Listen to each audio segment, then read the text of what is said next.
Bonjour, aujourd'hui nous allons monter une mouche à saumon classique, la Jock Scott. Donc comme je vous l'ai montré aux vidéos d'introduction, nous avons attaché déjà le got pour l'œil de notre hameçon. On parle d'ici d'environ un quart de pouce, donc environ, on parle en millimètres, environ 4,5 mm. Par la suite, nous allons recouvrir la hampe de notre hameçon.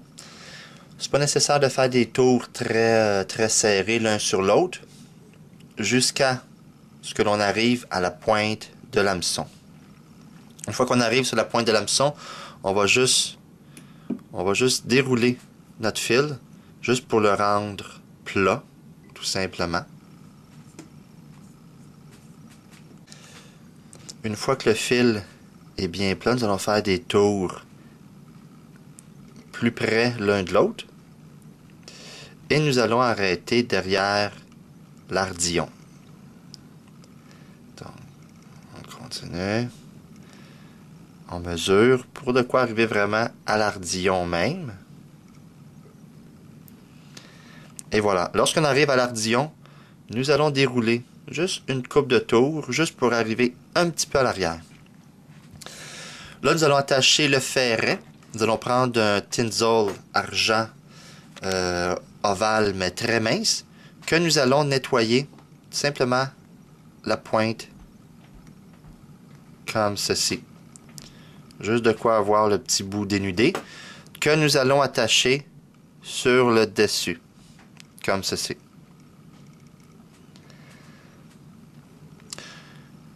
On va enlever, excuse-moi, nous allons enlever le fil des jambes, comme ceci.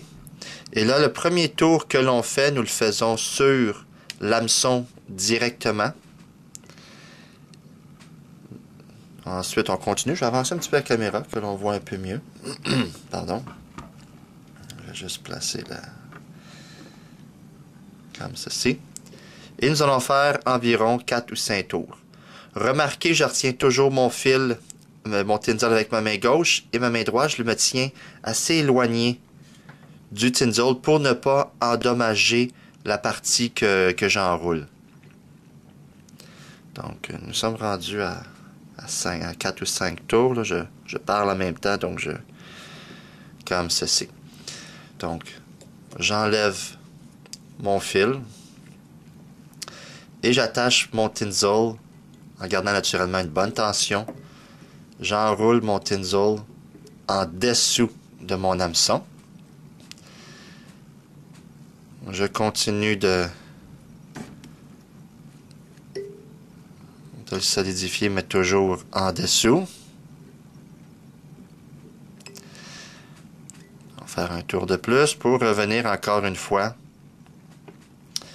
vis-à-vis de notre ardillon. Donc, nous allons maintenant couper notre excédent. Excusez-moi. Par la suite, pour la deuxième partie du ferret, nous allons utiliser de la soie jaune. Donc, nous allons en couper une section que nous allons faire glisser sur notre fil, tout simplement, comme ceci, que nous allons attacher en dessous. Encore une fois, toujours vis-à-vis notre ardillon. Nous allons maintenant juste laisser une petite section de plus. Et nous allons enlever notre fil du chemin comme ceci. Maintenant, vous allez remarquer que je me suis mis des petits gants de plastique que l'on retrouve dans les pharmacies. Ça, c'est pour éviter d'effilocher notre soie. Donc, ça permet de faire en sorte que si on a les doigts ou la peau sèche un peu ou des petites encavures, ça évite d'effilocher notre soie. Donc, nous allons faire un aller-retour, comme ceci.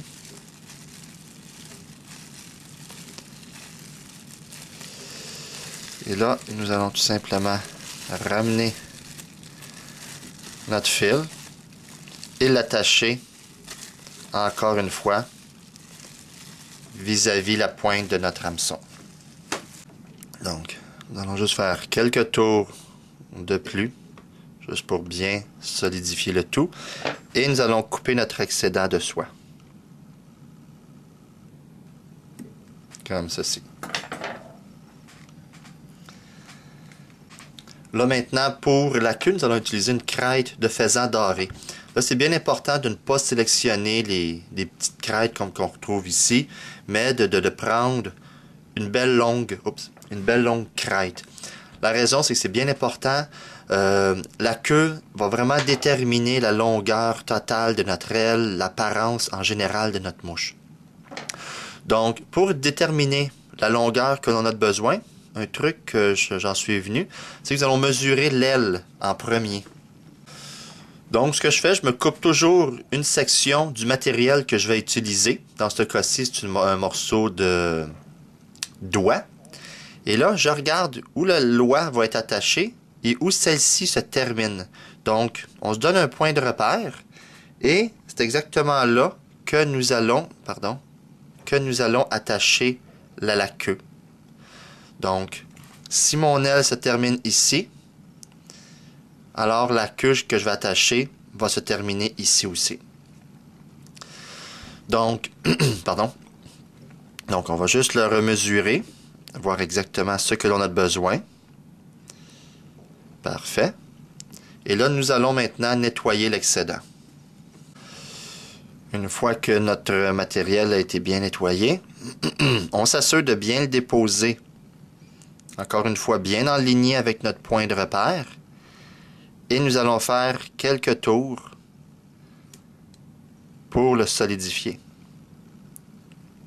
Comme ceci. Là, on va s'assurer. Voyez, si vous avez des petites... Voyez, si vous vous rendez compte qu'il y a des fibres qui ressortent, nous allons les tailler.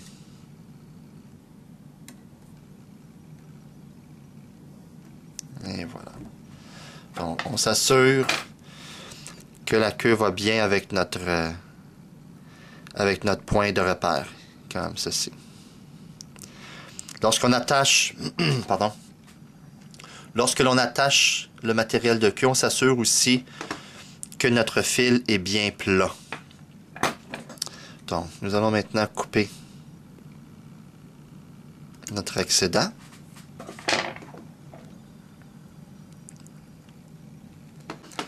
Maintenant, pour le dessus de la queue, nous allons utiliser une plume d'imitation d'Indian Crow que nous allons préparer la pointe comme je vous l'ai montré dans la vidéo d'introduction. Donc, une fois que notre plume d'Indian Crow est préparée, notre imitation, nous l'attachons sur le dessus.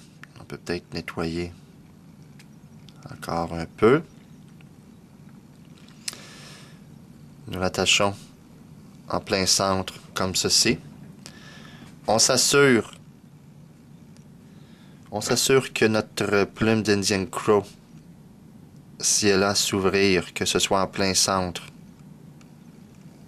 de notre aile, comme ceci. Parfait. On va faire juste un ou deux tours de plus pour bien solidifier. Par la suite, nous allons prendre une plume d'autruche. Remarquez l'autruche que je prends, c'est une plume dont les fibres sont relativement rigides et courtes, que nous allons nettoyer d'un côté,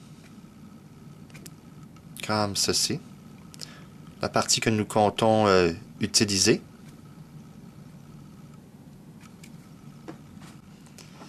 Donc, nous nettoyons un côté de notre plume et nous nettoyons aussi la base. À ce stade-ci, nous allons plier la tige dans le même sens que nous l'avons dénudée. Nous allons faire ce que j'appelle toujours un petit coude. Et là, nous allons juste rapetisser un petit peu notre petite patte ici. Donc, cette patte, nous allons l'attacher à l'arrière. Comme ceci. Je vais juste faire un close-up pour que l'on voit un peu mieux.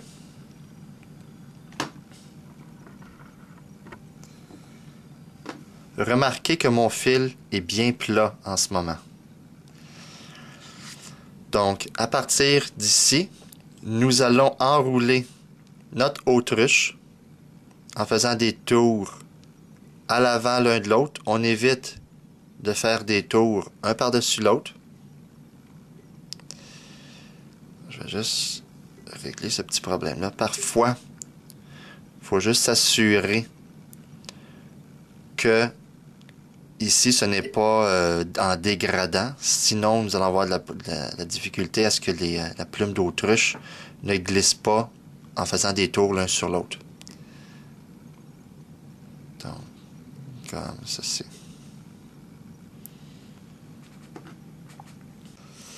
Et voilà. Moi, j'aime bien retenir par le fait même mon autruche pour éviter qu'elle ne glisse.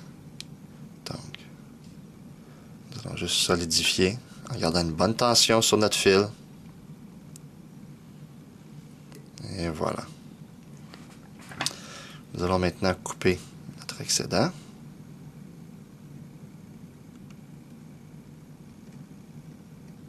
Voyons. Et voilà.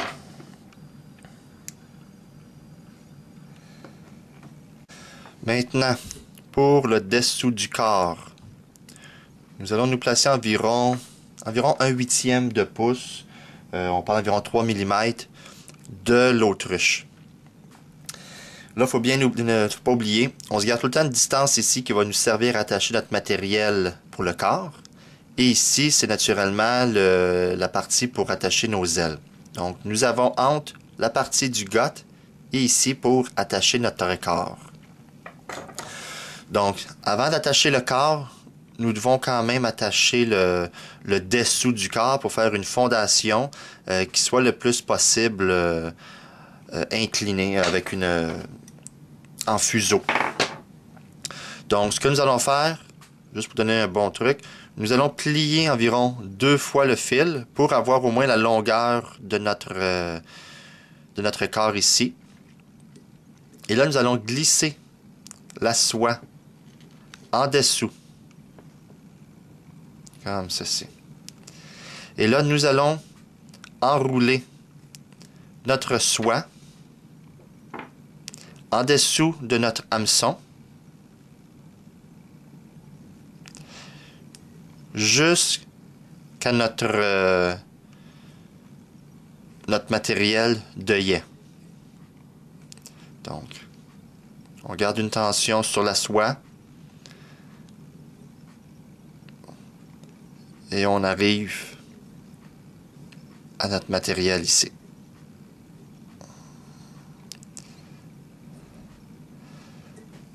Rendu à notre matériel, ce qu'on appelle le got, là nous allons ramener notre soie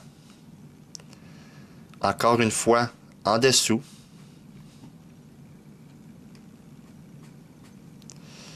Comme ceci.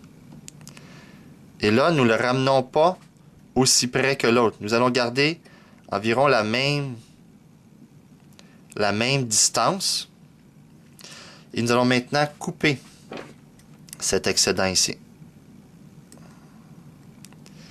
Là, par la suite, avec la soie qui nous reste, là, nous allons recouvrir notre corps. Donc, une fois qu'on a fait ça, on ramène notre fil là où nous avons parti le got. Et nous attachons de nouveau notre soie. Remarquez que j'utilise encore mes gants, juste pour éviter d'endommager la soie.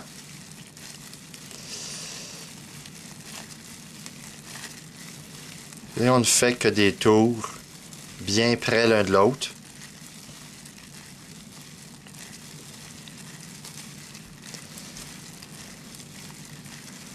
Comme ceci.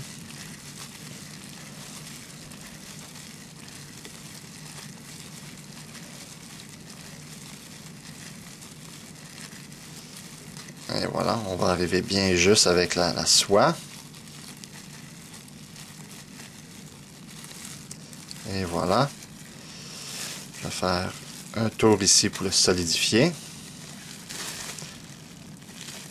Et voilà.